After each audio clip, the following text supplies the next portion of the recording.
Zimbabwe's constitutional crisis deepens as Mnangagwa's alleged 2030 extension plot rattles political foundations. Zimbabwe's power structures, a constitutional storm, is brewing, one that threatens to unravel the democratic safeguards painstakingly woven into the 2013 constitution. Sarabina mashoko abuda panguva ino ndiko kunzi nhau yeconstitution yenhau ye2030 panguva ino aiwa yoonekwa kunzi yoparadza nyika yeZimbabwe. Citizens panguva ino havasi kufara this bill. Not for subscribe or like out on the bell icon. Chivosarwa mudanyira chiti at the heart of the tempest lies an alleged conspiracy to unlawfully extend Mnangagwa's tenure beyond its 2028 constitutional expiry by passing the mandatory public referendums that serve as the bedrock of Zimbabwe's democratic legitimacy.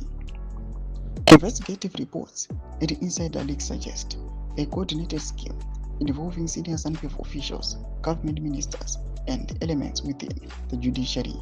The strategy to file proxy applications to the Constitutional Court designed to fail on technical grounds. These orchestrated dismissals would then be weaponized as a judicial precedent, effectively greenlighting Mnangagwa's continued rule without public consent.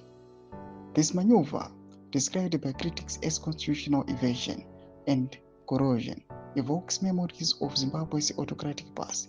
The 2013 constitution, endorsed by over 90% of voters, was crafted to prevent another Mugabe-era entrenchment.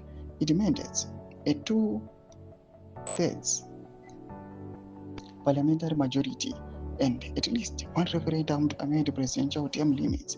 One experts argue two are needed, one to abolish limits, another to allow the incumbent to benefit. The judiciary's role in this saga is under intense scrutiny. Prominent lawyer advocate Madam Mpofu has cryptically alluded to flawed court filings and mysterious $3 million transaction linked to Dodoma, Tanzania.